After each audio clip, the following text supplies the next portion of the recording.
Ele é cientista social, professor, terapeuta sistêmico e um apaixonado por transformar realidades. À frente da Rede Cidadã desde 2002, já impactou a vida de mais de 130 mil pessoas, conectando-as com o mundo do trabalho e construindo pontes entre a vulnerabilidade social e a realização pessoal. Apresento a vocês Fernando Alves. Muito obrigado, Fernando. Um prazer enorme falar com você. Prazer todo meu estar aqui junto de vocês com esse conceito que eu amei, né? Territórios sociais. Eu diria que é quase um pleonasmo. E você que nos assiste já sabe, quer fazer parte dessa grande transformação social? É fácil, é só se inscrever no nosso canal, dar o seu like e compartilhar e fazer os seus comentários. É muito importante a gente trabalhar com a participação de todos. Hoje temos mais uma vez a presença da minha amiga e parceira de batalha, Patrícia Bragança, uma apaixonada pelo terceiro setor, e também da nossa produtora executiva, Luísa Leite. Muito obrigado, Luísa. É um prazer que vocês estejam aqui compartilhando essa mesa com a gente. Obrigada, Robson, mais uma vez.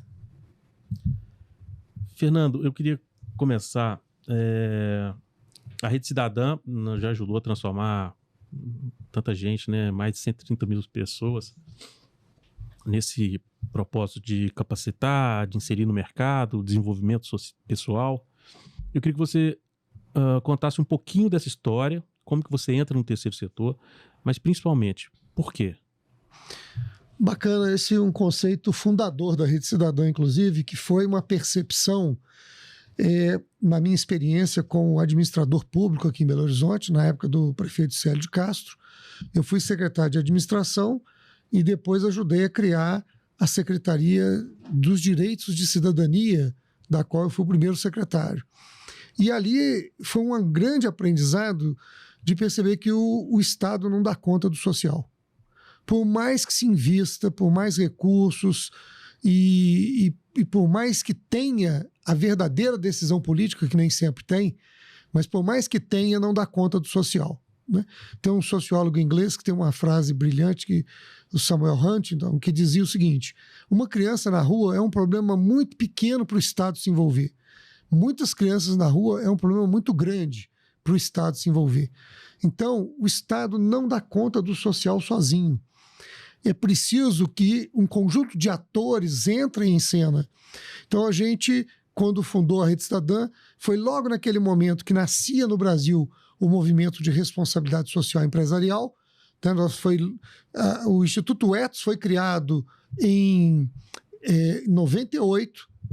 O IDES, que foi criado coisa de um ano depois, e nós estávamos naquele momento que as empresas começavam a assumir que ela tinha um papel a contribuir no desenvolvimento social. Então, nasceu ali a ideia de que era preciso criar uma integração, uma convergência e um trabalho em rede entre governo, empresas e o terceiro setor. Percebe? Porque o terceiro setor já nasce com essa missão. As empresas não têm como seu fim princípio trabalhar com o social, mas ela pode contribuir. E o Estado com as políticas públicas, mas ninguém dá conta sozinho. Nem o Estado, nem muito menos as empresas e nem o terceiro setor. Então, quando você cria essa colaboração, você cria um processo de melhor garantia de resultados. Então, foi por isso que nasceu a Rede Cidadã com esse conceito fundador de trabalhar em rede. Daí o nome, que deveria ser uma rede de cidadania, né? Como ficava uma cacofonia, né? Rede de cidadania, então Rede Cidadã foi o nome que nós demos para esse momento de fundar a Rede Cidadã. Que legal. E esse trabalho em rede, Fernando, ele traz essa rede primeiro setor, segundo e terceiro setor, mas ele também coloca em rede o terceiro setor? Ele envolve outras ONGs também nessa teia? Sem dúvida, isso é importante demais que você traz. Eu gosto muito de trazer de volta o que é o social, né? O social ele precisa ser percebido como um fenômeno da sociedade dotado de complexidade. Porque se você não olhar para o social na sua complexidade, você não vai diagnosticar a realidade que o causa para você então buscar soluções. Então, o social ele é resultado de múltiplos fatores. Então, por exemplo, uma pessoa em situação de rua, ela não está na rua por um único fator. Alguém poderia dizer assim, é por causa da droga, né? esse seria um único fator, não é só esse fator, né? Alguém poderia dizer, é por causa da pobreza. Também não é por causa da pobreza só, né? Eu poderia trazer um elemento novo que a gente descobriu com força, a crise de identidade psicossocial.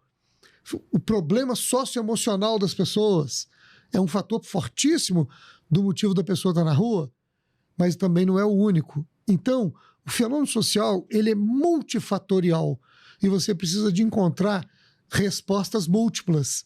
Então, isso que você traz, por exemplo, para você lidar com pessoas em situação de rua, por exemplo, você precisa de tratar do álcool, você precisa tratar do uso de drogas, você precisa tratar da questão do emprego da pessoa, do trabalho, você precisa tratar do socioemocional, você precisa tratar do resgate de vínculos familiares. E hoje você tem ONGs que trabalham com isso de uma maneira diferenciada, né? Por exemplo, a Rede Cidadã tem um excelente talento de capacitar e empregar pessoas em situação de rua. Mas nós somos incompetentes para trabalhar com redução de danos, por exemplo, que é uma metodologia para lidar com a redução de drogas.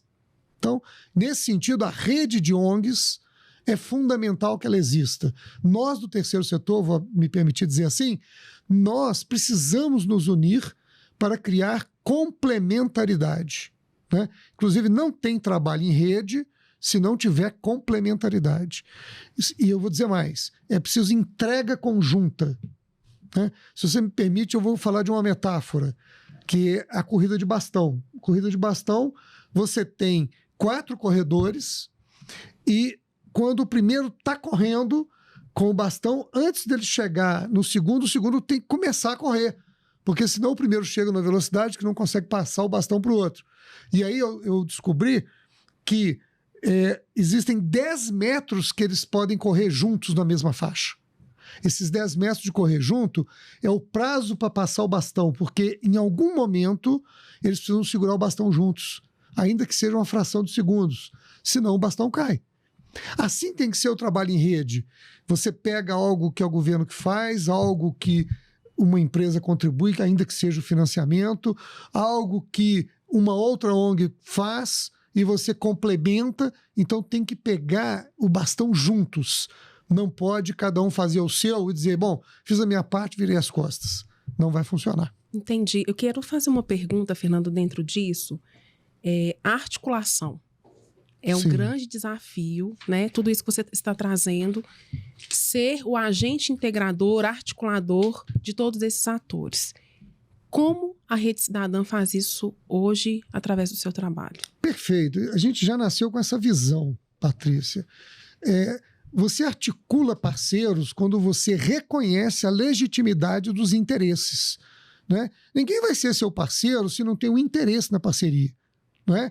Às vezes o conceito de interesse ele é mal percebido, se joga muito valor moral.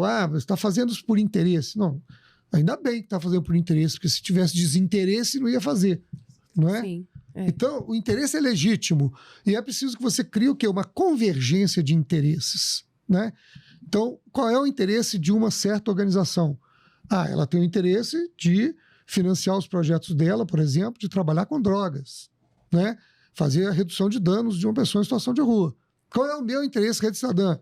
É pegar a pessoa que está reduzindo drogas, capacitar e colocar no mercado de trabalho. Então, tanto eu preciso do trabalho dela, quanto ela precisa do meu para que tenha complementaridade. Então, a articulação, Patrícia, ela não é um jogo político. Muitas vezes se pensa isso. Não, você tem a habilidade de convencer as pessoas, trazer para uma conversa boa. Ele é o articulador. Mas se não tiver convergência de interesses reais, não tiver entregas, não tem articulação que se sustenta. Perfeito. Entende? Eu queria voltar aqui na pergunta anterior, que você falou um pouco da sua história, da sua passagem pelo governo do Célio de Castro. Sim. Fernando, eu me lembro, Belo Horizonte tinha um problema social que era as crianças na rua. Uhum. Era uma coisa que era muito frequente, era quase que fazia parte da paisagem urbana. Como hoje está acontecendo com pessoas em situação de rua. O que mudou de lá para cá? Mas eu me lembro, e tenho isso muito na memória, assim, de uma hora para outra, não de uma hora para outra, mas assim, teve um momento que isso parece que se resolveu. Para onde foram essas crianças e o que mudou de lá para cá? Então, eu penso que o tema dos direitos da criança ganharam maior importância, maior relevância, mais atores vieram para o cenário, né? Por exemplo, você está falando de um período em que o projeto Miguelim foi um projeto que teve uma atuação importante para retirar as crianças de rua, né? Além disso, o desenvolvimento e o fortalecimento do Conselho Municipal dos Direitos da Criança, depois o Conselho Estadual e o Conselho Federal, que é o CONANDA. Então, o fortalecimento dos atores. Hoje você tem no Ministério dos Direitos Humanos em Brasília uma coordenação do sistema de garantia dos direitos da criança e do adolescente. Então, houve sim um despertar no Brasil para um maior olhar e cuidado da criança. Então, as políticas públicas se fortaleceram nesse sentido, as secretarias de desenvolvimento social. Então, houve sim uma mudança de cenário, né? E isso é importante. Então, isso mostra também que é preciso que os atores sociais se envolvam, né? Mesmo as empresas que investem em programas, projetos aprovados pela lei de incentivo junto ao Conselho Municipal dos Direitos da Criança, cresceu muito. É grande o volume de empresas que fazem investimento e transferência do imposto de renda, porque hoje você tem, pela lei de incentivo, as empresas podem doar 1% do imposto de renda para projetos para crianças e adolescentes. Então está aí um conjunto de fatores, olha que interessante também, um conjunto de fatores que entraram em cena, assim como, por exemplo, o Ministério Público também, que cumpre um papel fundamental no acompanhamento das políticas públicas nesse sentido. Então, ações políticas ajudaram a transformar essa realidade, né? Eu penso que ações políticas, o engajamento empresarial e o amadurecimento do terceiro setor. Muito bom. Perfeito. Fernando, agora pensando um pouquinho na pessoa que está sendo resgatada, né? Eu te conheço desde 2013, uma experiência muito positiva na empresa que eu trabalhava. E aí você chegou com um projeto de menores aprendizes. Sim. E você capacitava também a nossa equipe para receber essas pessoas. Fala um pouquinho para a gente como que é isso, essa experiência de se aproximar, né, do morador de rua, acolhê-lo e também de quem está recebendo essa pessoa. Sim, isso é belíssimo, porque a gente precisa ser também generoso com as empresas, né? Todo mundo só quer o dinheiro da empresa e criticar a empresa, né? Mas as empresas, eu gosto até de trazer esse conceito, que ela é uma instituição extremamente bem sucedida e vitoriosa, porque a empresa ela precisa criar o seu produto, criar o seu serviço, oferecer qualidade para o mercado, aí o mercado compra, a empresa se paga e sobrevive, né? Isso é extremamente desafiador. Isso é um trabalho de todos os dias, de manhã à noite, né? Que é sobreviver no mercado. Então, o foco da empresa é o negócio dela. O core business, como se diz, é a empresa cuidar do seu negócio, cuidar dos seus produtos, dos seus serviços com qualidade e ganhar o mercado. Bom, então é óbvio que a empresa não tem tempo, condições de desenvolver profissionais voltados para a inclusão social. Então é um papel nosso do terceiro setor de ajudar na formação dos profissionais da empresa que vão lidar com a inclusão social, ou hoje a gente fala também da diversidade, né? Profissionais preparados para lidar com a diversidade. E assim, a área de recursos humanos não foi preparada para isso. Mesmo as faculdades que formam profissionais de recursos humanos, eles trazem teorias sobre projetos sociais, mas não trazem esse viver com a realidade. Então, quando você recebe uma pessoa com um cenário de situação de rua, por exemplo, uma pessoa que ficou 8 anos na rua, e eu já inseri várias, né? Quando ela vai trabalhar na empresa, ela precisa de uma fase de adequação, porque ela não está habituada à disciplina dos horários, ela não está habituada a, por exemplo, coisa simples, pegar ônibus, né? Então, eu já tive problemas de inserir pessoas em situação de rua em empresa que ela levou um mês para descobrir qual era o melhor ônibus e o melhor ponto para ela poder chegar na empresa para trabalhar. Entende? Então, ela atrasava porque pegava o ônibus errado. Aí você fala assim, mas não é possível pegar o ônibus errado, parece coisa de piada, né? De graça você pega até o ônibus errado. Mas a pessoa pega por quê? Porque ela está descontextualizada. Então, o mundo corporativo precisa se abrir para essa dimensão de receber as pessoas num papel também da empresa de readequação da pessoa ao mundo do trabalho. Isso serve para jovens aprendizes, né? Como serve para pessoas em situação de rua. Que existe já uma desconfiança, né? E um preconceito que está em situação de rua, não gosta de trabalhar, não tem compromisso. E aí essa desconfiança e esse preconceito acaba trazendo esses problemas também para empresas, né? E principalmente para aquela pessoa que está É uma desconfiança e é um mito, né? Por exemplo, eu escuto às vezes as pessoas falam, e pessoas falam assim, eu diria assim, fala com uma honestidade, entende? De dizer assim, não, porque a pessoa gosta de ficar na rua. Assim, gente, pelo amor de Deus. Né? Isso é muito comum, né? Quem que gosta de ficar na rua, ameaça de frio, intempéries, chuvas e o mais grave, a violência da rua. Né? Vamos lembrar que não é o primeiro caso de mendigo na rua ser incendiado. Verdade. Não é? As pessoas passarem a jogar garrafa neles, sai para beber de noite, joga a garrafa do carro em cima das pessoas. Né? E por isso que é muito comum pessoas em situação de rua ter cachorro. Muito. Para o cachorro despertar a pessoa, acordar, latir, para ela se proteger. Então, assim, é preciso romper mitos. As pessoas não estão na rua porque elas gostam. Né? Teve até um caso famoso, um filósofo de rua. Existe um caso. Né? 2. É capaz de ter 2 ou 3 pessoas que falam assim, não, eu gosto da rua. Mas nós não estamos falando, como São Paulo, que hoje está com perto de 50 mil pessoas em situação de rua. Né? E Belo Horizonte, com cerca de 5 mil pessoas, né, em situação de rua. E eu também dou um alerta aqui importante, já que nós estamos trabalhando de como que os territórios sociais precisam ser apropriados por todos nós, a Prefeitura está fazendo a parte dela agora.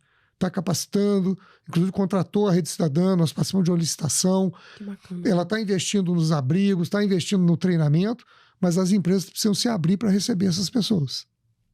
Né? E sem preconceito, como você bem trouxe, Robson. Abrindo a cabeça para um papel de coautor, coadjuvante na transformação social. Fernando, isso, para mim, é uma mudança cultural, quando a gente fala do ambiente corporativo. Sem dúvida. Você está trazendo uma quebra de paradigma. De falar de inclusão já é um desafio. E inclusão de moradores de rua no mercado de trabalho, nessa proporção, é muito desafiador. Então, ter uma organização que se propõe a ir para as empresas, trazer um processo educativo para a gestão corporativa, para os profissionais de recursos humanos, é grandioso. Eu queria que você falasse um pouco de como você percebe o resultado desse trabalho dentro das empresas. Ok, eu vou te dar 3 aspectos importantes rápido. Eu até procuro falar rápido, porque eu sei para a gente ganhar tempo aqui. Okay. O primeiro, assim, tem que resgatar o conceito de social. A empresa é uma instituição social. Ela é feita de gente. A empresa é feita de um fenômeno chamado sociedade. Né? E a empresa só sobrevive e cresce se a sociedade cresce e vai bem. Então, você ter milhares de pessoas fora do mercado é ruim para a empresa. Então, você não vai ter um país com empresas bem-sucedidas cercadas por uma população miserável.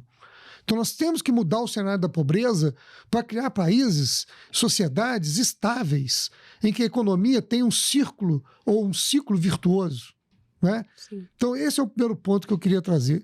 O segundo ponto é dizer assim, a empresa ela vai descobrir que quanto mais ela conectar o negócio dela com um papel social que toda empresa precisa e deve ter, a empresa vai ter profissionais e seus trabalhadores redescobrindo o valor da vida no trabalho. Porque trabalhar só para ter salário no final do mês empobrece, mata as pessoas, adoece. Entende? O trabalho precisa de significado. E uma empresa, ela tem significado quando ela também cria significado com seus profissionais. Então, hoje, os trabalhadores, os profissionais, principalmente líderes, estão cada vez mais querendo que os seus negócios façam sentido para a vida e não só para o banco, né? Para o dinheiro no banco. Por quê? Porque a vida está ficando esvaziada, sem sentido, e as pessoas estão vivendo o adoecimento psicossocial ele está em alta velocidade. Cada vez mais as pessoas estão adoecendo. Por quê? Porque nós viemos ao mundo para viver, para aprender, para se desenvolver, sabe? Como seres humanos. E como diz o filósofo francês, né? Edgar Morin, de todas as crises que nós passamos, crise econômica, crise do petróleo, crise climática, né? Crise do capitalismo, tem uma crise que precisa ser superada, que é a crise de humanidade. A humanidade ainda não atingiu o papel de humanidade. A gente precisa resgatar isso. E o terceiro ponto, só para fechar, que é esse aspecto de que a empresa ela se torna mais produtiva quando ela também supera os seus desafios sociais. Como, por exemplo, uma empresa que inclui a comunidade negra, que inclui a comunidade LGBT, que inclui a pessoa com deficiência. Porque saber fazer essa inclusão é mostrar que a empresa é boa de verdade de gestão. Entende? Fernando, você fala dessa crise de humanidade, mas a gente percebe na sociedade um discurso, pelo menos, de inclusão, de menos preconceito. Você acha que estamos menos humanos? Eu não vou dizer menos, não. Eu acho que estamos mais humanos. Muito mais do que já fomos. Mas não o suficiente ainda. Esse que é o ponto, né? E você vê esse movimento conservador que tem acontecido pelo mundo, né? Essa volta de uma visão de extrema-direita, que para mim é um contexto de risco para a humanidade, e aí eu não tenho dúvida de falar disso, e eu não estou falando de um mero jogo de político, de disputa esquerda-direita, que eu acho que, e vou falar isso com muita liberdade, a extrema-esquerda e a extrema-direita estão no mesmo lado. Né? Não ajudam em nada. Nenhum extremo ajuda em nada. Né? Mas vamos olhar com clareza. Né? Não dá para esse discurso que cresceu muito de ódio ao estrangeiro, ódio aos refugiados, né? Como está acontecendo na Europa hoje. Né? Essa tendência de criticar os pobres, que é de volta devolver ao pobre que a pobreza é um motivo individual. Isso foi coisa do século passado. Então, nesse sentido, algumas coisas, se a gente não abrir o olho, nós estamos voltando a um modelo medieval. Tanto de comportamento religioso, né, quanto de comportamento cultural. Como você diz, Patrícia, e aí a mudança de cultura é fundamental mesmo. Pensando um pouquinho no trabalho na outra ponta, de vocês irem até o abrigo, perguntarem, né, quem tem interesse em realmente ser absorvido no mercado de trabalho. Essa experiência, imagino que seja única. E quantas perguntas você precisa fazer para a mesma pessoa para ela realmente querer aceitar? Assim, tem uma coisa muito bonita na sua pergunta e que você me traz assim: quantas perguntas necessárias para que ela volte a acreditar nela e naqueles que estão indo lá falar com ela. Porque quantas promessas não cumpridas foram feitas com a sociedade? Verdade. Né? Verdade. Aliás, a nossa crise política no Brasil hoje, ela tem um fundamento na descrença nas promessas políticas, não é? Nós estamos vivendo uma crise, eu diria na política mundial, mas no Brasil de uma maneira especial, não é? Por causa da falta de compromisso e se cumprir, né, com o que fala, né, com o que se anuncia. Então, isso vive a pessoa que está hoje no mundo social, as pessoas em situação de rua. Eu vou dizer para vocês um tema grave que vem crescendo no Brasil, que é o desinteresse da classe trabalhadora pelo trabalho. Gente, isso é muito sério. Isso é muito sério. Eu trabalho com inclusão produtiva. E a gente tem crescido o número de jovens que não acreditam nem na escola e nem no trabalho. Isso é dizer para a sociedade assim: não acredito na sociedade, não acredito nas empresas, não acredito no trabalho. Isso é as pessoas dizerem assim: não reconheço na sociedade um caminho saudável. Os jovens estão perdendo esperança. Isso, para mim, é uma tragédia. É uma tragédia social. É uma tragédia. E a gente precisa olhar para isso, entende? Não com o olhar de quem fica lá, como a maioria de nós, né, que adquirimos vida, carreira, fomos para a universidade, trabalhamos em boas instituições e tal, e ficamos de cima olhando assim, ah lá, tá vendo? Por isso que não dá certo, não quer trabalhar. Nós temos que sair desse lugar do julgamento para fazer isso que você disse, Luísa, sabe? Vamos lá conversar com as pessoas, porque já é um movimento, tirar da rua e ir para o abrigo. Aí as pessoas falam assim, mas por que a pessoa não sai dali e vai para o abrigo? Porque muitas vezes o abrigo trata ela pior do que a rua. Então ela não quer ficar nesse Então eu vou para o abrigo.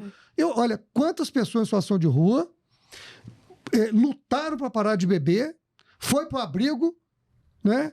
E dentro do abrigo, na porta do abrigo, a venda de drogas ser um assédio. A venda da bebida ser um assédio na porta do abrigo. Então não dá para a gente, olha, gente, estamos numa era que nós temos que sair do discurso fácil, da opinião volúvel e tratar dos temas sociais com profundidade. Eu achei lindo o que você trouxe, Luísa. Quantas perguntas nós temos que fazer e quanto nós precisamos escutar das pessoas que estão pedindo apoio para que a gente escute a verdade que elas trazem, para que a gente crie respostas à altura delas.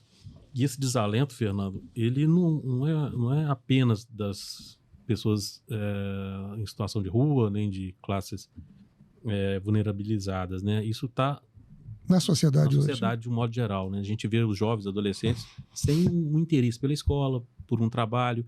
O que está acontecendo? Então, isso é lindo, cara, porque vocês estão me provocando hoje aqui com perguntas que eu realmente me encanto. Porque nós temos que, então, falar agora, de uma maneira bem profunda, que sociedade é essa que nós estamos sendo, não é? Porque não há nada que aconteça no mundo do qual nós não fazemos parte, né? Tudo que está acontecendo aí, nós fazemos parte. Seja porque a gente ignora a nossa contribuição, e isso é fazer parte, né? Você lembra do analfabeto político? Né? Sim. Que é aquele poema lindo do Brecht, Bertolt Brecht, que diz assim, né? O pior analfabeto político é aquele que não quer participar da política, né? Então, e isso realmente nos afastou. Eu mesmo me afastei do processo político porque tá difícil acreditar em quem, né? Você imagina o senso comum. Então, há uma frustração porque nós estamos vivendo a superficialidade da vida. Nós não estamos resgatando o significado do viver. Por que vivemos? O que estamos fazendo aqui nessa vida? Não é? Por que devemos resgatar o amor, por exemplo? Por que devemos resgatar o amor pelas pessoas? Por que devemos resgatar um compromisso com o social? Porque um filho na rua é um filho de todos os pais, né? Não é só o filho daquele pai, que por acaso a criança pode nem saber quem é o pai, né? Quando eu era secretário de Direito e Cidadania aqui em Belo Horizonte, há 20 anos atrás, hein? Olha, 20 anos atrás, tinha favela aqui em Belo Horizonte que as pesquisas mostravam que 40% das crianças, há 20 anos atrás, não sabia quem era o pai. Sim. Você entende o quanto isso é dramático? Né? E o quanto é tragédia, Patrícia? Então, nós temos que olhar para isso. Sim. Não adianta a gente cuidar da nossa vida individual, né? Nós vamos lá cuidar da nossa empresa, do nosso negócio e o resto quem cuida? Deus, né?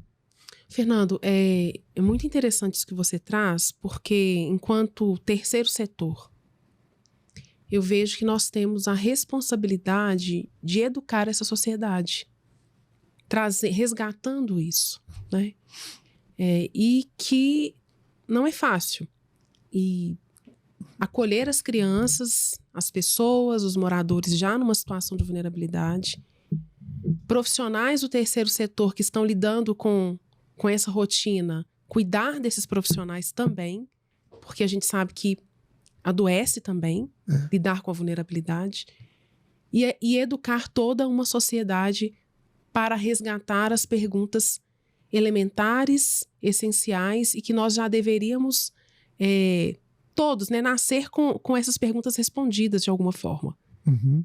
E agora tem que fazer esse caminho de volta, né? Perfeito. Em alguma medida você está correto em dizer um caminho de volta, sabe por quê? Porque a sociedade, ela matou a comunidade. Nas ciências sociais a gente trabalha com esses dois conceitos, né? A sociedade é esse mundo moderno, urbano, em que você não conhece as pessoas, você não conhece todo mundo que mora no seu prédio, você não sabe da vida deles, não é? A comunidade não. A comunidade, você conhece as pessoas, você conhece o povo da sua rua, né? Você sabe a família que tem alguém que tem uma pessoa com deficiência na rua, não é? Você sabe que tem alguém lá que é mais idoso e que você pode, ao ir no mercado, passar na casa dela e falar assim: ô, dona Maria, senhora, eu vou no mercado hoje, quer que eu traga alguma coisa para a senhora, né? Percebe? Coisas que até a pandemia andou resgatando, né? E que, passada a pandemia, a gente volta para o modelo de sempre. Então, o que você traz, Patrícia, é sim necessário voltar ao sentido de comunidade. Nós somos uma comunidade e nós temos que cuidar uns dos outros. E não alimentar esse distanciamento, onde as pessoas são o outro, né? Então, o outro é um problema dele, não é um problema meu, né? Todos somos um problema uns dos outros. E precisamos, sim, aí nesse sentido não é uma volta, mas é continuar a pensar e a cuidar de que o humano não nasce humano. Você trouxe devia nascer assim, mas o humano não nasce humano. A humanização é uma tarefa humana. Por isso eu lancei aquele podcast que eu estava comentando, humanizar o humano, porque nós precisamos de trabalhar a humanização do ser humano. É para esse lugar que nós temos que olhar. Esse é um caminho que exige o autoconhecimento, sabe? Porque se as pessoas não se conhecem, né? Não sabe das dores dela, não sabe ver as suas vulnerabilidades, não sabe ver seus medos, aí ela não respeita a vulnerabilidade do outro, né? Não respeita o medo do outro, as dificuldades do outro. Tem uma frase que a Rede Cidadã defende, que vida e trabalho são só valor. Isso. Isso pode ser entendido como uma questão de consumo, até do mundo capitalista, individualista, de ter salário. Eu queria que você me falasse um pouquinho sobre essa frase aqui. Excelente. Vocês são brilhantes em fazer perguntas. Inclusive, eu estou escrevendo o meu primeiro livro. Não sei se eu devia falar primeiro ou o meu livro, né? Porque é uma ousadia achar que já vai ter o segundo, né? Mas eu estou escrevendo um livro em que eu queria que o título fosse esse: Vida e Trabalho, um Só Valor. Mas eu não vou usar esse título porque ele permite, ele deixa na dúvida assim, quando você fala que vida e trabalho, vírgula, um só valor, você quer dizer que é a mesma coisa? Então a vida é trabalhar mesmo, né? Tem que trabalhar, né? Então isso dá para algumas pessoas o reforço da ideia de que vida e trabalho um só valor é aquele negócio de morrer para trabalhar, né? Mas a ideia não é essa. A ideia da frase é dizer assim: você não tem valores da vida separados do valor do trabalho. Vida e trabalho é um só valor. Que valor é esse? O valor de viver, o valor de aprender, o valor de crescer. Porque você cresce pessoalmente, então você cresce profissionalmente, né? Não há separação entre as suas emoções em casa e as suas emoções no trabalho. Você não pode ser honesto na sua vida pessoal e desonesto no trabalho. Você não pode ter ética na sua vida familiar e não ter ética no trabalho. E o contrário, viu? Você não pode ser ético no trabalho e não ser ético com a sua esposa em casa. Você não pode ser educado no trabalho e agredir a sua mulher em casa. E assim eu estou só dando exemplos. Então, vida e trabalho, eles realmente representam um valor. Mas eu acho que vou colocar no livro o título: O Valor da Vida no Trabalho. Porque é isso que nós estamos precisando de olhar e resgatar.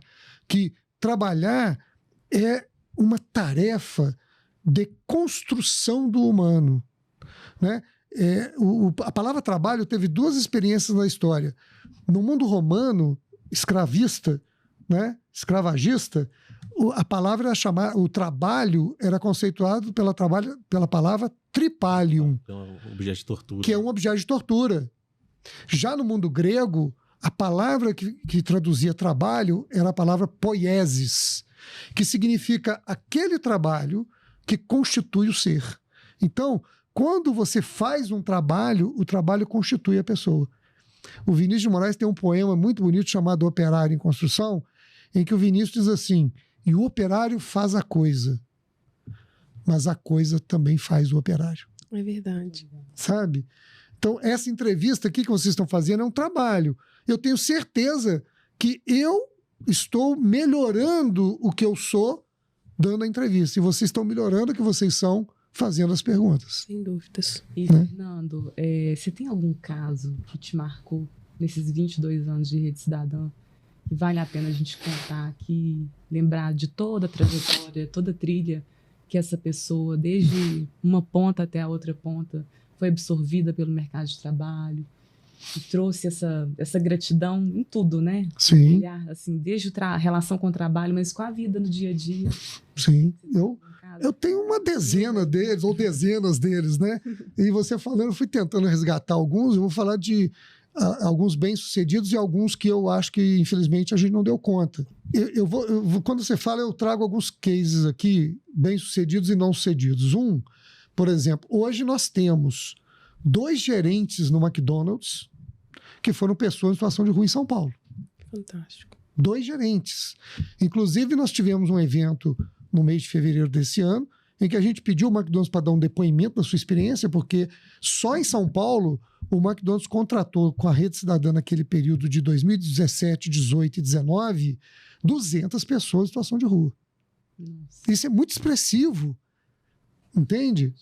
E eu então convidei o McDonald's para dar um depoimento num evento que a Cidadã fez, e eles levaram uma dessas pessoas, que hoje é gerente, dentro da estrutura, e a diretora de recursos falou assim: eu vou anunciar de uma vez que nós estamos preparando ele para ser líder gestor de uma loja do McDonald's. Olha isso, gente. Entende? Fantástico. Então, essa é uma demonstração cabal de que nós podemos resgatar as pessoas, oferecer oportunidade para elas, abrir portas, né?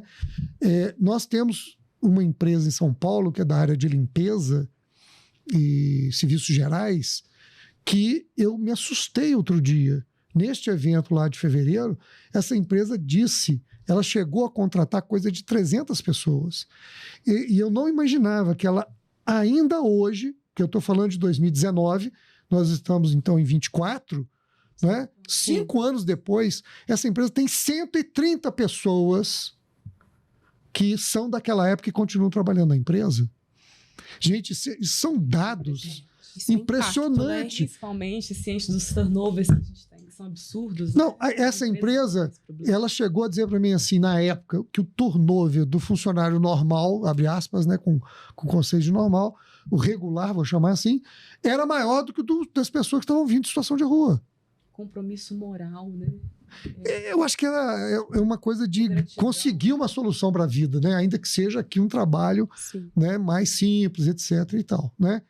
Então eu te daria muitos casos e tal, mas também tem situações difíceis. Eu vou contar um caso rapidamente em cima de um tema que é polêmico, eu não quero entrar na avaliação do aspecto fundamental, mas nós fazemos o trabalho de desenvolvimento socioemocional e tem uma técnica de respiração para a pessoa tomar consciência da presença dela na vida, né? Porque isso é um tema, Patrícia, que a gente podia explorar um dia mais, que é assim, o que vai ajudar a humanidade a responder o que nós estamos aqui discutindo é consciência. Perfeito. As pessoas têm que aumentar a consciência de si mesmas. Sim. A consciência da sua vida. A consciência de quem elas são. Porque as pessoas vivem na batida, ou seja, no mecânico. Acorda, sai de casa, vai no automático, vai de casa para o trabalho. Se você perguntar qual foi o caminho que fez, não lembra. Né? E vai desse jeito. Então, nós vamos resgatar a tomada de consciência do que estamos fazendo aqui. Né?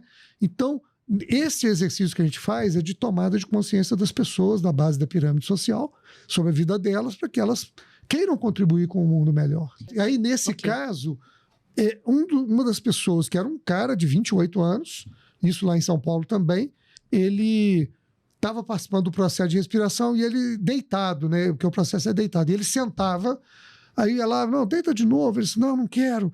Não, mais um pouquinho. E aí ele sentou de novo, eu fui lá outra vez, ele deitou. Aí ele levantou, saiu, nem sentou e foi embora, sentou na cadeira num canto. Disse, bom, então agora é hora de deixar ele ali, porque ele está com a coisa dele, né? Terminou o processo, eu fui até ele e falei assim, mas o que está acontecendo com você? E ele falou comigo assim, é que eu sou filho de estupro. Aí, sabe uma frase que eu nunca tinha ouvido na minha vida? Eu sou filho de estupro? E eu, assim, o que é isso, filho de estupro? Eu levei uns segundos para entender a frase. Para elaborar a frase. Aí eu falei assim, como é que é? Aí ele falou, não, aí ele contou a história, não, porque a mãe dele foi abusada e tal, e aí foi estuprada, e ele nasceu, e eram 5 irmãos, e a mãe dele nunca aceitou isso, então os outros irmãos moravam dentro de casa e ele no quintal. Então ele foi criado assim, os irmãos dentro de casa e ele no quintal, né?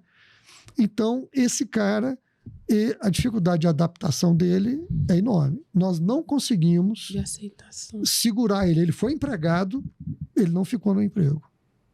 Entende? Nível de inadequação e de ansiedade, de estresse pessoal, que precisa de um trabalho mais tenso, mais intenso, né? E ele sumiu, né? Nunca mais eu soube dele e logo ele não voltou no projeto. Isso fugiu do abrigo, etc. Então, eu só quis trazer esse tema para mostrar assim, como que tem situações que a sociedade também precisa olhar com carinho, né? Para a gente saber que a gente engendra os problemas sociais e precisa cuidar deles.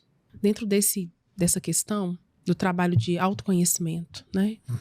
Sei que vocês têm várias metodologias, ferramentas. Queria que você falasse um pouco de como a Rede Cidadã trabalha com essas terapias, com esse conhecimento, para apoiar os beneficiários nesse processo de autoconhecimento, para que eles consigam galgar aí os outros níveis, né, na relação com o trabalho e consigo mesmos. Né? Perfeito, Patrícia. A Rede Cidadã já chegou a ter 70 cursos técnicos de formação para o mundo do trabalho.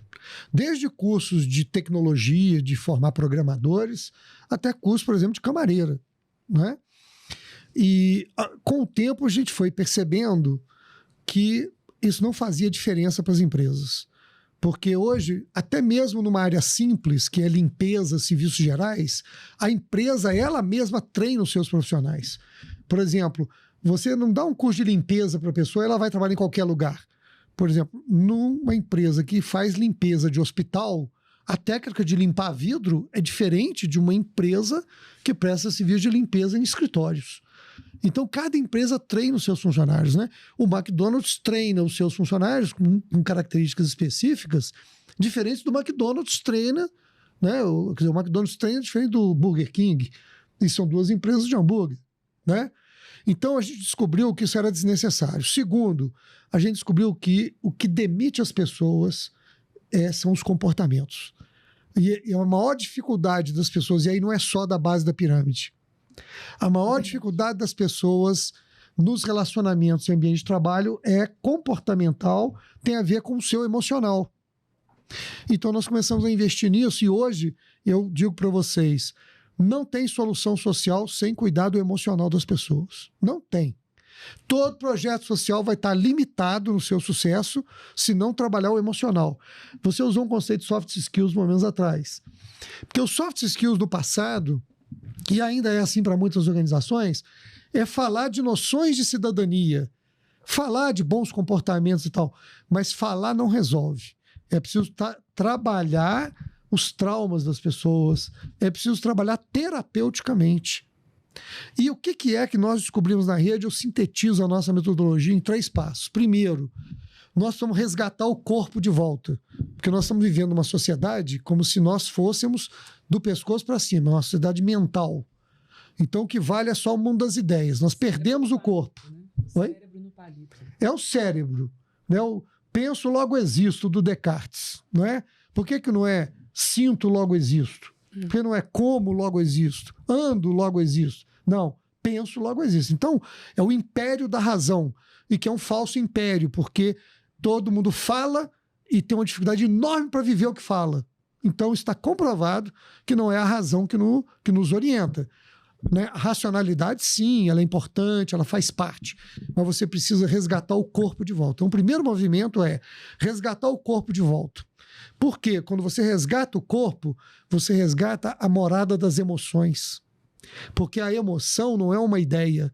A emoção, ela é uma energia no corpo. Então, veja como que isso é um fato. Quando você está com raiva, é uma energia que te impulsa, que fecha os punhos, você pisa duro, você bate na mesa, porque é uma energia que vai para as extremidades. Esse é o movimento da energia da raiva. Se você estiver triste, é uma energia que te puxa para baixo, fecha os pulmões, você respira menos, né? Então, as nossas emoções, elas acontecem no corpo por meio de energias e de comportamentos que mexem o seu corpo. Então, resgatar o corpo é resgatar as emoções. E aí sim, quando você resgata o corpo, o estado de presença, você resgata a emoção, agora a sua racionalidade ganha a oportunidade de trabalhar isso. Por quê? Olha que interessante, por isso que a gente usa muito técnica de respiração. Para todo quadro emocional, tem um quadro respiratório. Então, assim, na raiva é uma respiração sôfrega, né? Na tristeza é uma respiração que está parando, quase parada. O medo, ele quase paralisa o quadro respiratório. Então, mudando a respiração conscientemente, você muda o seu quadro respiratório. Já ouviu a frase popular famosa? Conta até 10. Sim. Diante de qualquer quadro emocional, você vai para uma respiração profunda, consciente, você altera o seu quadro emocional. Então não tem mudança, não tem inteligência emocional se você não tiver presença de corpo, consciência da emoção e consciência da sua energia que está no corpo. Inteligência emocional, eu disse num podcast outro dia, não é um golpe intelectual, não é um golpe da razão. Entende? Golpe no sentido de um movimento forte da minha razão, sabe? Porque isso só aumenta a panela de pressão. Eu vou me controlar, até estourar. Por que você estoura? Porque você não curou os fatores emocionais que precisam ser tratados para quando você estiver no ambiente de trabalho, o seu chefe te chama atenção e você apenas compreende o que ele está dizendo e não entra no confronto. É isso. Essa é uma baita habilidade. O famoso respira Então essa fundo, é a metodologia. Né? Trazer o corpo, a emoção e equilibrar pensamento. Então pensar, sentir e agir. E agir, perfeito. Né?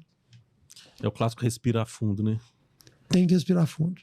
Então, algum problema? Não, respira fundo. Aí depois que você vai... Você está falando, Fernando, e me ocorrendo aqui, essa história que a gente está na sociedade muito da razão, muito mais cerebral, né? A gente está esquecendo o corpo. E entramos agora na era da inteligência artificial.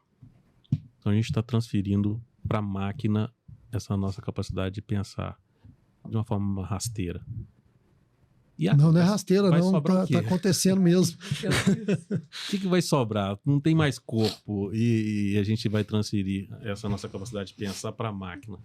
Como é que vai ser? Nós vamos ter subcategorias humanas, né? Vão ter pessoas que vão ter trabalho, vão ter uso de tecnologia, vão ter bons salários, vão ter bom padrão de vida e vai ter o submundo, né? E cá entre nós não vamos dizer que nós estamos longe disso não, né? Se você tem alguns ambientes sociais que é um submundo.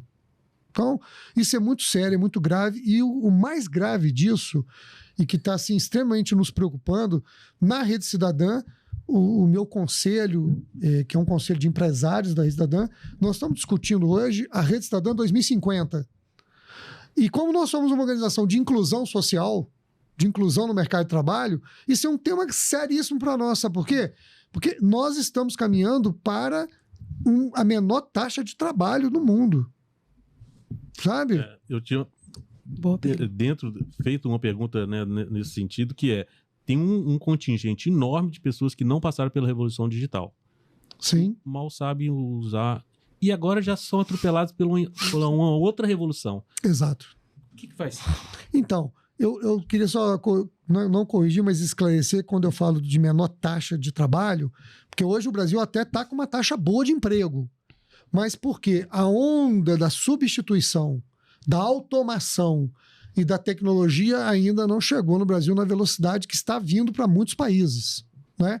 Mas você já está tendo, por exemplo, quantos são supermercados no mundo que já não tem caixa mais, né? Lojas como a Riachuelo, Renner e tal, você já vai, você recolhe tudo que você quer, joga numa caixa, né? já sai o preço de tudo que você está ali na registradora, você paga, cada um vai embora e não teve caixa para te atender, não é? Então, assim, há sim, e vem aí uma velocidade que vai colocar milhões de pessoas na rua, né? Aí os intelectuais, o povo diz assim, não, outros postos de trabalho vão aparecer. Vão. Em que proporção? Exatamente. Em que velocidade? Porque gerar onda de demissões, de desemprego pela tecnologia é muito mais veloz do que criar novos postos de trabalho. Inclusive porque os novos postos de trabalho também serão automatizados, não é?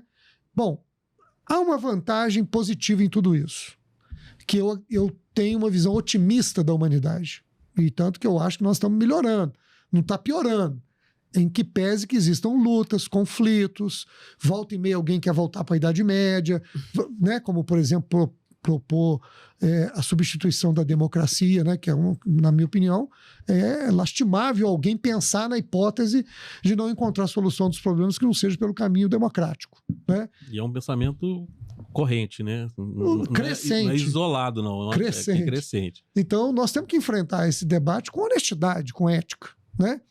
E, por outro lado, eu vejo assim, talvez a humanidade, num paradoxo, exatamente pela alta tecnologia, vá permitir que a gente tenha tempo para cuidar da vida.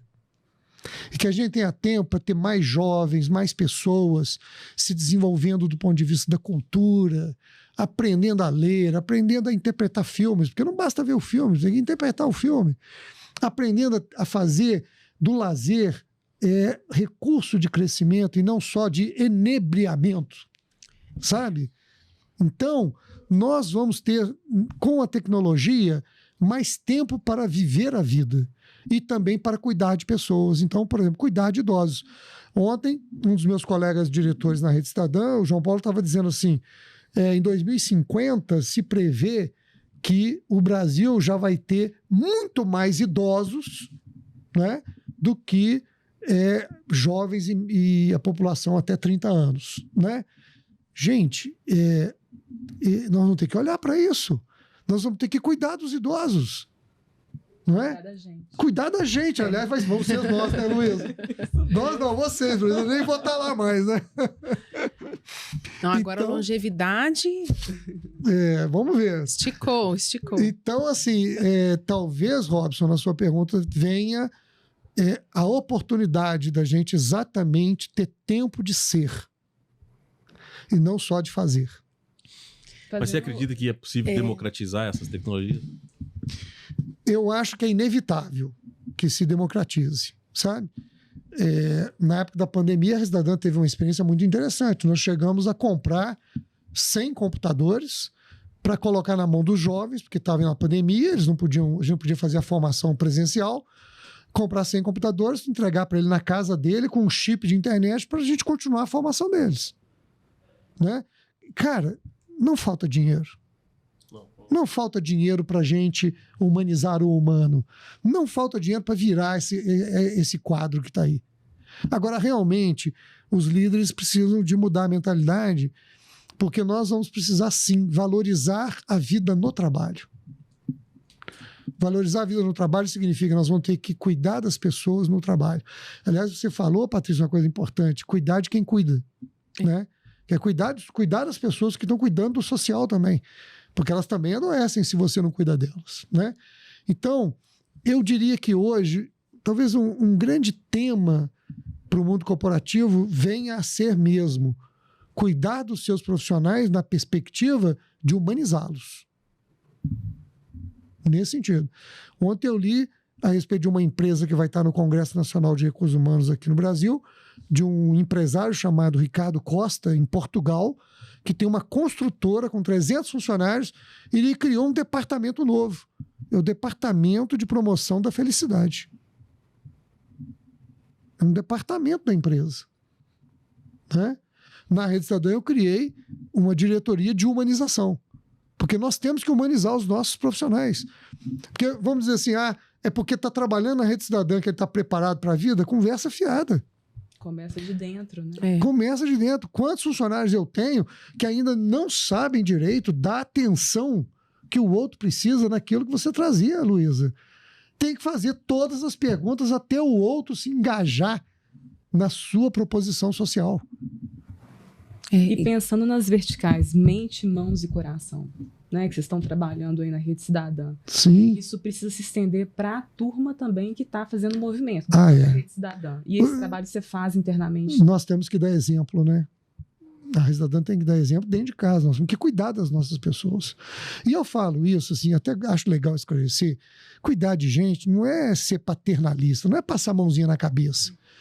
Quem erra vai ter que corrigir o erro. E se não corrigir, eu demito. Não tem conversa fiada, não. É uma gestão, isso aqui é profissionalismo. Inclusive, a organização não pode ter pessoas que sejam só problema. Porque senão, como é que eu vou cuidar dos outros? Mas, claro, eu tenho que cuidar deles para eles não serem problema. Não é? Mas eles têm que responder. Isso é um fenômeno da ordem da ajuda. Isso é muito importante. E eu trabalho com social e eu sou muito sério nisso. Eu ajudo quem quer se ajudar. Porque também tem isso. O pobre é virtuoso. Não, conversa fiada. Eu sou pobre, sou virtuoso. Não. É pobre, comete erros também. Né? É pobre, também tem que levar um tapa na orelha, no bom sentido, na metáfora, né? Talvez nem seja uma boa metáfora, porque está usando uma metáfora que é bater na orelha. Mas assim, tem que levar pro chão de orelha. Tem que, olha, meu amigo, não é assim. Ou você se compromete, ou eu também não vou te ajudar. Mas, Fernando, uma provocação. Então, a gente vive um momento de desalento, né? Uma descrença na política, na sociedade, no trabalho. E aí você me fala que, não, eu ajudo quem quer ajudar, quem quer ser ajudado. Essa pessoa tem essa dimensão de que ela quer ou não ser ajudada? Ou esse desalento passa por uma questão de saúde mental? Não, eu acho que tem de tudo, né? Você tem de tudo isso. A questão do desalento, quando é um desalento verdadeiro, porque também tem o desalento que é um recurso estratégico, né? Eu estou no lugar de vítima. Corpo mole. Vai para o lugar de vítima, né? Quem vai para o lugar de vítima vai ficar lá. Entendi. Porque você não consegue ajudar quem quer ficar no lugar de vítima. A vitimização, eu chamaria isso claramente uma doença social, né? Então você tem que sair desse lugar. Você quer sair? Vamos lá. Eu gosto muito dessa metáfora, que na verdade não é uma metáfora, mas que numa cena daquelas de Cristo, que foi até o chão atender uma das pessoas adoentadas na rua e tal, e ele conversou com a pessoa e saiu. E um apóstolo então perguntou: mas Jesus, você não curou essa pessoa, você já fez tantos milagres, né? Por que você não o curou? E Jesus respondeu, né? Ele não queria. Então, se nem Jesus vai curar quem não quer, imagina nós, né? Entende? Então, eu acho que a gente tem que ter isso como uma atitude séria. Agora, o desalento honesto, a pessoa, ela vem para uma conversa honesta. Agora, você tem que levar também, não só um discurso, você tem que levar atitude. Não é? A atitude honesta mobiliza a mudança da atitude desonesta do outro. Entende? Se o outro enxergar em você a verdade. Senão ele fica lá no jogo dele e você vai para o seu jogo também. Entende? As relações humanas, Robson, elas estão precisando de olho no olho. Ser de verdade. Sabe? Serem verdadeiras. Então, e para ser verdadeiro, eu falo isso, mas com uma necessidade de falar para a pessoa parar para pensar. Agora, nesse momento. Você cuida de você? Você cuida do seu autoconhecimento? Você cuida de saber quem é você? Das suas dores? Você assume as suas fragilidades? Porque se você não assumi-las, você não vai conseguir lidar com o outro como ele é. Porque o outro vai ser quem? Alguém que é um problema. O outro vai ser insuportável. O outro é insuportável. Até porque ele fala, ele vive questões que eu tenho e não quero assumir em mim. É o espelho, né? Na psicologia isso tem um nome, chama sombra. Sombra é tudo aquilo em mim que eu escondo debaixo do tapete e acuso o outro. Não é? Eu acuso o outro, mas escondo o meu. Entende? Então, assim, a humanidade tem um caminho bom para trilhar, viu? Ô, Fernando, e pensando no empresário que se coloca frágil, né? Que fala para você, eu não sei fazer isso, eu quero instalar o social de verdade na minha empresa, me ajuda. Sim. Isso acontece? Isso tem aumentado? Essa demanda está sendo real? Porque a gente vê tanto greenwashing, né? A gente vê tanta coisa fake. Exato. E como é que é isso? Assim? Não, isso acontece sim. Não é tão comum, entende? Porque um líder, para falar assim, eu quero ajudar o social, mas não sei como, ele tem que ser líder mesmo, né? E não um fake líder que fica escondendo fragilidade. O mundo corporativo ainda é uma arena onde as pessoas escondem a sua humanidade para poder disputar o poder interno dentro das organizações. Isso ainda é muito forte nas empresas. As empresas não podem ser frágeis, né? As pessoas não podem ser frágeis. E eu lamento um aspecto importante, porque eu acredito muito no papel da mulher nesse processo, né? Porque a mulher tem características do ser feminino que é muito mais voltada para essa capacidade de compreender, de escutar o outro, de ter atenção, do sentido do cuidar. E as mulheres vão para o mundo corporativo e, para poder ocupar os cargos de liderança, repetem o jeito homem, o jeito masculino de ser líder, que é o jeito que nós temos que segurar, porque os homens são toscos mesmo. Entende? É da natureza do homem a agressividade, né, a disputa, entende? O jogo do poder. Então nós precisamos que as mulheres ocupem o lugar nas empresas com outra visão. Porque a humanização e a produtividade caminham juntos.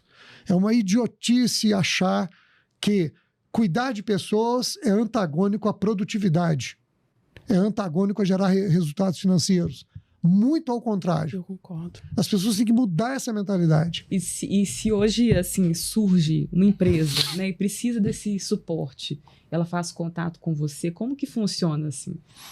Então, a rede tem ajudado muitas empresas nisso, né? Todas as empresas, nós vivemos disso, né? Até pouco tempo atrás, nós vamos fazer 22 anos agora, eu vou dizer, até 5 anos atrás, a Rede Cidadã vivia 100% com recurso privado. 100%. Porque era uma decisão nossa.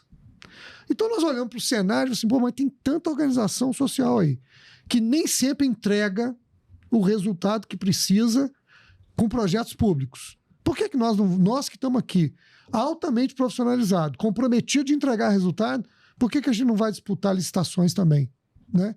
E aí nós guinamos o nosso eixo para também fazer isso. Hoje a Rede Cidadã é 50% recursos públicos, que, veja bem, é recurso de licitações, que a gente ganha e perde. Não é? E não tem acordinho político nisso, não. Eu faço questão de dizer, né? Eu recusei já propostas públicas, né, com o meu time, porque o secretário da cidade tal pediu participação no resultado do projeto. Aí não tem jogo. Não tem jogo. Não negocia. Não tem. Esse é o tipo de coisa que não tem negociação. E é assim, Robson, que a gente muda a sociedade. É preciso ter coragem de dizer, aqui eu não vou. Aqui não. Né? Aqui eu não quero. Né? Por quê? Porque eu não vim para isso. Né? Então, hoje nós somos 50% recursos públicos e 50% recursos privados. Né? Eu acho isso extremamente... E esse privado é leis de incentivo? Não, ou não, o privado nós temos 2 modelos. Quando a gente fala de lei de incentivo, a gente acaba caracterizando que é um recurso público também. Sabe por quê? Exato. Porque a empresa está renunciando o imposto, 1% do imposto, para poder depositar no projeto social de um conselho dos direitos da criança ou de um conselho do idoso. Mas Exato. É imposto, então é um dinheiro público. Exato. Entende? Mas ele entra no 50 a gente coloca ele no 50 do recurso público. Ah, ok. Entendeu? Okay. E os outros 50 é de prestação de serviços e recurso de investimento social privado. Então, por exemplo, a empresa, nós temos várias empresas que investem R$500 mil, às vezes 1 milhão, às vezes 200 mil, 50 mil, né? E todo valor pode recurso vir... próprio. recurso próprio da empresa. Que bacana. Né? E a empresa que quiser contribuir com R$5.000, nós aceitamos, porque isso vai criar um bolo de recursos que leva à solução dos problemas. Vocês né? têm uma diversificação, então, das fontes de financiamento da instituição hoje. Muito bem colocado. A gente chama isso internamente de fonte múltiplas de financiamento. Perfeito. Né? E precisa, inclusive, de doação. A gente tem pessoas que doam R$80 por mês para a Rede Cidadã. Né? E são doações mensais? Recorrentes? São recorrentes. Né? Que sai do cartão de crédito dela, ou ela paga num site que a gente tem. Então, assim, é um recurso muito importante. Inclusive, a gente quer crescer esse volume de doações. Né? Se nós, eu falo isso na Rede Cidadã, para a gente insistir nisso. A Lusa, que você conhece, Patrícia, que está cuidando dessa área. Né? Vou lá fazer um bench. Faz sim, porque eu falei, Lusa, quando a gente tiver 1 milhão de pessoas, o Brasil tem 220 milhões. Quando a gente tiver 1 milhão de pessoas doando R$10 para a Rede Cidadã por mês, são 10 milhões por mês. Entende? Sim. 10 milhões por mês, vocês não têm noção do que a Rede Cidadã faz para virar a realidade das pessoas. Entende? Se eu tivesse 10 milhões por mês, a gente estava fazendo algo assim, muito mais do que nós estamos fazendo. Né? Por que o terceiro setor faz muito mais com muito menos do que o poder público? Se vocês realmente tiraram o dia para perguntas desafiadoras. Né? Então, eu fui gestor público e eu vi respostas para isso quando eu fui gestor público. Então, primeiro, limitação gerencial. A cultura de gestão na área pública é uma cultura em desenvolvimento. Né? Ela melhorou muito na última década, mas ainda está em desenvolvimento. Então, gestão é fundamental. Segundo, uma burocracia infernal. Né? Porque a regra do jogo, do acesso ao recurso, ela entrava as coisas. Né? Desde como que você compra, e às vezes paga mais caro por causa do modelo de comprar, né? Do que uma gestão privada pode fazê-lo. Então você tem problema de gestão, problema de burocracia, né? E eu diria que é um problema político de uma sucessão profissional descontinuada. Entende? Porque eu mesmo, eu vivi essa experiência de criar programas extremamente importantes na minha área, quando eu estive na prefeitura. Eu ajudei a indicar o meu sucessor, portanto, não foi um inimigo. E ele destruiu tudo. Você entende? Então, assim, é muito sério isso. A gente não ter a continuidade necessária que as empresas têm, que o terceiro setor tem. Né? Então, e também eu vou acrescentar um quarto elemento, é que o poder público ele é muito disperso. Né? Ele cuida de segurança, a saúde. Né? Então, esses outros fatores que eu disse, mais essa dispersão, não dá a ele o quê? Um foco de especialidade. Então, por exemplo, a Rede Cidadã, há 22 anos, a gente prepara pessoas para a vida e para o trabalho. Mas não é o caso também de fazer um trabalho em rede, né? O poder público tem que trabalhar com saúde e educação, principalmente saúde, educação e segurança. Tudo isso não está interligado? Deveria estar interligado, porque também não está, porque acaba que o modelo de gestão pública hoje ele é fragmentado. Cada secretaria cuida dos seus assuntos. Né? Houve uma experiência na época do Célio de se tentar criar uma gestão integrada, por território, inclusive. Então, vamos entrar naquele território ali. Nesse território, nós vamos resolver todos os problemas de saneamento, moradia, urbanização, saúde, educação, problema social daquela comunidade. Então, era o quê? Era uma intervenção integrada. E foi um negócio extremamente interessante. Melhor dos mundos isso acontecer. E hoje as intervenções são fragmentadas. Sabe? Eu não consigo pensar numa política de segurança pública que não atue na educação. E nem no emprego da comunidade, nem na qualidade de moradia. Né? Então, Você tem áreas urbanas em todos os centros urbanos que nem a polícia entra. Ou seja, se eu tenho um lugar numa área geográfica que nem o Estado entra, você imagina o que é aquilo ali. Terceiro setor vai lá. Exatamente, é quem vai. É quem vai. Quem vai consegue Exatamente. entrar, né? Gente, com muito pesar, muita dor no coração, eu tenho que encerrar. O tempo está Muito bom. chegando ao fim. Agradecer demais. Estou assim, muito feliz com essa aula Obrigado. e com esse pensamento que nos dá um pouco de esperança mesmo, assim. E que a Rede Cidadã possa chegar nesse 1 milhão o mais rápido possível de pessoas ajudando e com esse mesmo pensamento. Eu também acredito na humanidade, sou um otimista, por isso temos esse trabalho e estou, assim, realmente muito até emocionado. Queria deixar o microfone para você falar dos seus canais, das formas de ajudar. Fica à vontade. Eu acho que eu vou aqui dar um canal só, que é o endereço da Rede Cidadã no site, que é o www.redecidada, né, sem acento, .org.br, e que as pessoas ali vão encontrar tudo no site, formas de contato e tal. E é muito fácil achar a Rede Cidadã. Hoje nós estamos em 9 estados, em 80 cidades. A gente tem uma meta de ir para 200 cidades no Brasil para poder criar uma capilaridade capaz de ajudar mais. E de trabalhar isso em rede. Então eu quero também, aí no caso para vocês, né, aqui do Territórios Sociais, dizer que a Rede Cidadã está à disposição de ser parceira de outras ONGs e de construir junto às empresas que vocês também têm acesso, né? Então estamos juntos e muito grato por esse canal, pela forma com que vocês trazem aqui essa entrevista. E eu acho que eu falei coisas aqui hoje que eu não falo normalmente. Eu falei porque a pergunta veio, né? Então a qualidade do que eu falo é a qualidade da pergunta, né, que vem, né? Então eu agradeço pela qualidade da pergunta. Vou deixar, talvez, se as pessoas que tiverem interesse, porque isso pode até nos animar a ir além. Eu tenho um podcast chamado Humanizar o Humano, que se encontra no Spotify.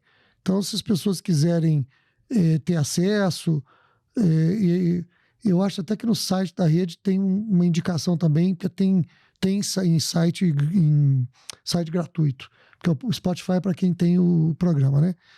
Então, chama Humanizar o Humano. Que legal. Na versão gratuita tem, eu escuto. Tem, né? Então, que bom. Então, eu vou já sabendo que você escuta, eu vou gravar mais, porque Por favor. estou meio atrasado lá com o podcast. Mas muito obrigado, viu, Robson, Patrícia e Luísa. Uma alegria muito especial estar com vocês aqui. É um prazer todo nosso. Mais uma vez eu quero agradecer a participação da minha amiga Patrícia Bragança, Luísa Leite, Agradeço, que Robson. trouxe um brilho para esse programa. E agradecer a você, convidar mais uma vez que venha participar desse momento de transformação. É só se inscrever, compartilhar e trazer seus comentários. Mais uma vez, muito obrigado. Territórios Sociais. Territórios Sociais.